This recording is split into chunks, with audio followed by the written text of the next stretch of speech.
So here's the design challenge. You've been given a job by a client to make a few things: an 8x10 cover for a magazine, plus a bunch of ads, and some other ads for the website. Everything needs to be part of the same campaign, so you have to use the same images, the same colors, the same fonts, and so it all feels connected. You find this amazing photo online, and it's got the exact vibe you want. It's even already edited, and you open it in Photoshop, but the real question starts to hit you. Is the photo going to be big enough to print? Will it look sharp if I use it online? Do I need to resize it? And if so, what size do I need to resize it to? And that's where resolution comes in. In an earlier video, we talked a bit about the theory behind image resolution, what DPI means, and how pixel density affects clarity and file size. Remember, your job isn't to design in Photoshop, it's to prepare clean and usable assets for different kinds of design work. We'll design in another program later on. So in this video, we're going to ask ourselves a very important question. Will this image be able to do what we need it to be able to do? So let's start by opening an image together and checking out what we're really working with. In our other video, we talked about image resolution and pixel density. You might remember the more pixels we packed into a single inch, the more detail we got. And that's what gives us the terms like low res and high res. But in this video, I want you to start thinking of those as web resolution and print resolution. For web, we usually save images at 72 pixels per inch. That's the standard. It keeps files lightweight, and it's totally fine for screens. The whole idea of 72 ppi is kind of a myth at this point. The numbers go way back to early Mac displays, but modern screens, they vary a ton. Retina displays, 4K monitors, all kinds of pixel densities. What really matters for the web is the pixel size. While 72 is used as the standard, it really is about how many pixels wide and tall the image is, and that's what controls how big it appears in the browser window. Print is a different animal. For print, we need 300 DPI to make sure that the image looks sharp when it's printed on paper. Anything lower than that, your photo is going to come out looking fuzzy or pixelated. So here's the big idea. Web is 72 pixels per inch focused on pixel dimensions, while print is 300 dots per inch focused on physical size and resolution. And that's why this matters. You might find a great looking image online that looks great in your screen, but until you check that resolution and size, it might not work when it's printed. So let's get back to our image and see actually what we're dealing with here. Down here in the bottom left corner of Photoshop, you'll see a little status bar with some information on it. And if you click and hold your mouse, you can see information about the image. To change the unit of measurement, you can right-click the ruler and change it there, or you can right-click the crosshairs next to the XY coordinates in the info panel and change it there as well. Regardless, we can see that it's 5,184 pixels wide by 3,456 pixels tall, which is about 72 inches by 48 inches. That's huge.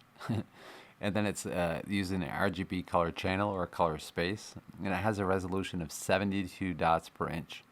So going back to this idea of it's a 3-foot by 2-foot poster, don't get too excited because when you print it, it's going to come out blurry. Can you guess why?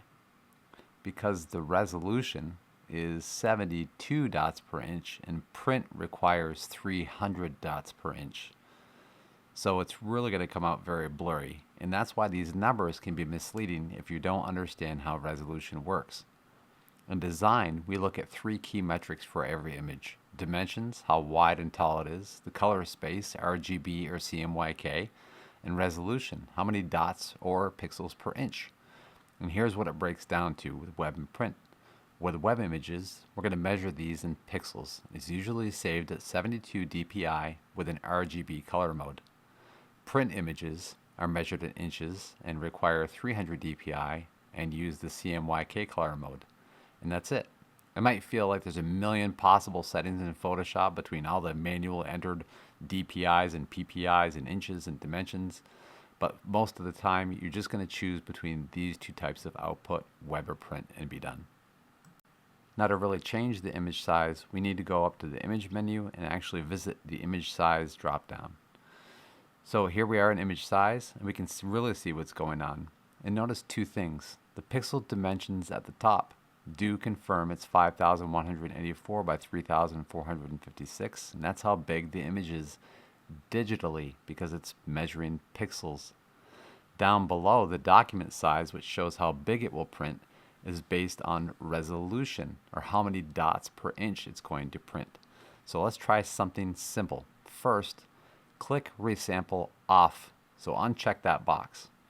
This little checkbox at the bottom controls whether Photoshop is allowed to add or remove pixels. And honestly, understanding how this toggle works took me a few nights of sleep to fully understand. Basically, when a resample is turned off, we're only changing the pixel density.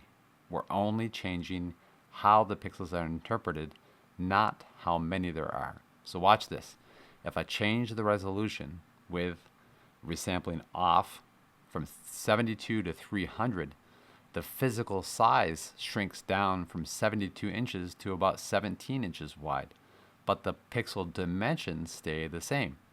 Why? Because we're just packing those 72 dots per inch tighter together to make 300 dots per inch. So the print size shrunk, but the data is identical, which is why the file size also didn't change.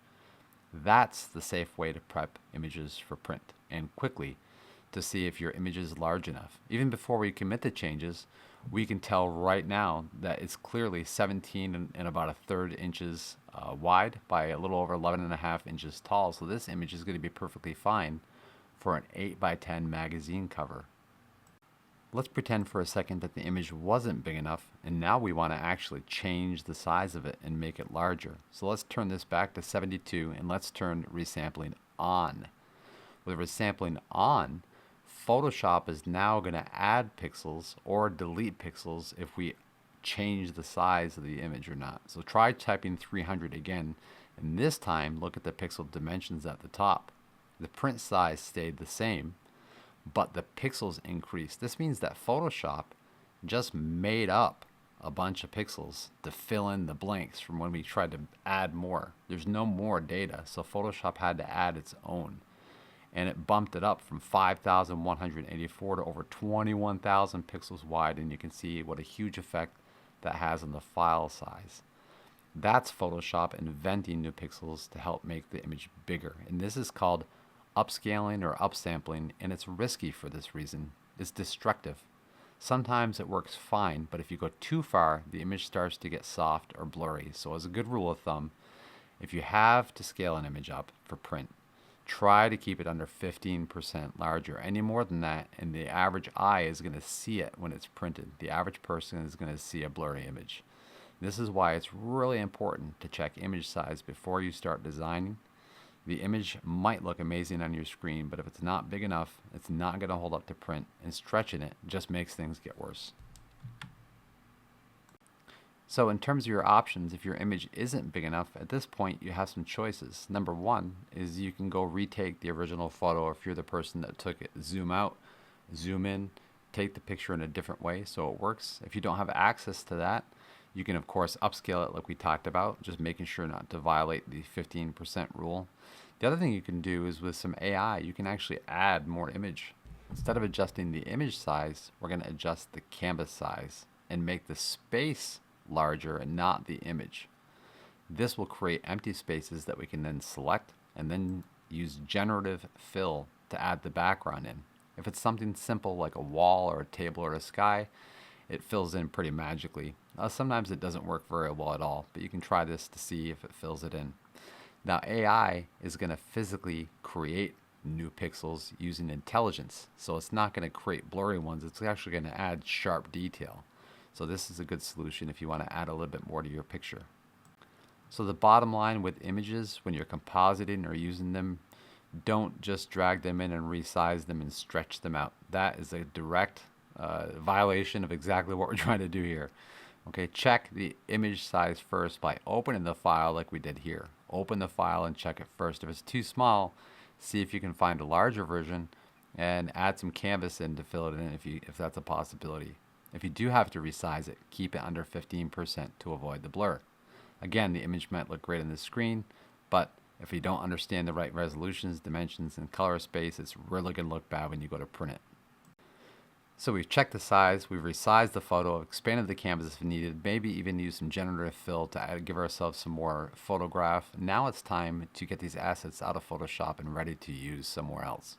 Okay, we're going to make two versions of the same image, one for web and one for print.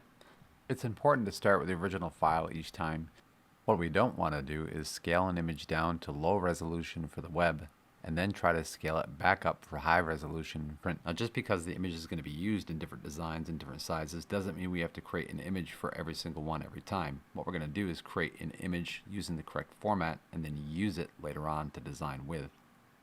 Up first is the web version. For web, we need to make this an RGB color mode, which it is already, 72 DPI, which it is already, and then the pixel dimensions. Instead of leaving this much larger than we need it, we can resize it down. That way it loads faster when the user is viewing it on the browser. So here's what we're going to do. Go into image size. If your image is not 72 dots per inch, turn resampling off, change the resolution, and click OK. Next, if you need to scale the image, make sure resampling is on. Set the width and the height to match your web layout or close to it. Set the resolution to 72 pixels per inch, and then double check your color space afterwards to make sure it's RGB. Once that's set, you can go to File and save a copy. For web, the most common export formats are JPEGs or PNGs. If it's a JPEG, you can set the quality to around 60 to 80% to keep the file size reasonable. And be sure to save this as a separate file. Don't ever save over the original file. Always keep the original file at the original resolution. For the print version, we're going to go back to our original. We're not going to start with the 72 dots per inch one that we just reduced the file size of significantly. We're going to start with the original file. Make sure it's CMYK color mode, 300 DPI, and looking at the inches based on your print layout that you need. If you haven't already, we're going to go to image and image size. Turn resampling off. Change that resolution from 72 to 300. Commit those changes to change the resolution, and then open up image size again if you absolutely need to upscale the document and to make it physically larger. When done, we can convert the file to a CMYK format instead of RGB. And the default CMYK format used by most printers is the US Web-Coded Swap version 2. You can change it to that. And then for print, we're actually going to save it as one of three options: a TIFF, a maximum quality JPEG, or a PDF. This wants to go to print, so there's no compression. We want the full resolution image as clear as possible to go to print. And just one more reminder, please keep a copy of the original. So when we're done, we're going to have three files. We're going to have like your file name underscore original, your file name underscore web, and your file name underscore print. When you've saved out all your files, just double check them. Seriously, this is a huge time saver later on. It's nothing like sending an image to the printer and having them call you at the print date and realize that you sent them the wrong image. So here's what I look for every single time. I open the exported files in Photoshop and I preview them in a browser. Do they look sharp? Are the colors what you expected? And then zoom in Photoshop to 100%. If it's blurry or pixelated at full size, you probably stretched it too far and it's time to go back and fix that. Also, you can view at print size and actual size just to be sure as well. Check the physical file size and resolution of the file itself. If it's a web image, it shouldn't be like 10 megabytes big, and if it's a print image, it shouldn't be like 200K. So there's a quick image size reference you can check as well, and then double check the color modes to make sure you have one for CMYK and RGB. So that's it. Resolution, resizing, image prep, and output. If you remember just a few things from this lesson, design for the output first, print or web. Start with the correct resolution in the color mode. Don't stretch your images too far, and always check your final files before you submit them. Next up, we're going to take a look at using what you made here to build an actual layout ready files and composite with smart objects and bleed areas. So make sure you've already done the hard part here and saved your images cleanly and double check them, and you'll be ready to go.